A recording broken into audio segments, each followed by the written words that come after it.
Hi there, I'm Scott Lang with the IHSA, and here today to talk to you about the difference between a competent person and a competent worker. These definitions get confused. One of them actually comes from the Act, and the other one comes from the regulation. So when I refer to a competent person, I'm typically thinking about a supervisor. And there's three key things we're looking at when we talk about competency. One, they have knowledge, training, and experience to organize the work. Two, and this is really important, is many times when I'm out on sites, people say, I've been doing this for 20 years. And then I say, no problem.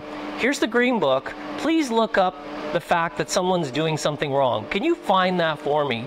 And that's the key part to the second part of the definition, is they're actually familiar with the Act, their duties, under Section 27, and they're also familiar with the regulations that apply to the work. For example, the worker's not wearing the hard hat. On a job site, Section 22 indicates they have to wear their hard hat at all times. So I know immediately we've got a bit of a problem because, one, they say they've been doing it 20 years, but they're not actually enforcing the rules by making the worker wear their hard hat.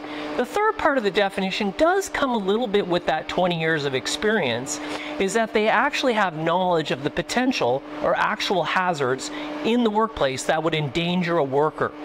So it's key for the supervisor, the competent person, to basically address things like working at heights, or access and egress, or how to use a piece of equipment for the first time, that they know there are specific hazards that'll be potentially there, but the moment the worker actually picks up the tool or the piece of equipment, they become real hazards. So that's the definition of a competent person, and that's out of the Act.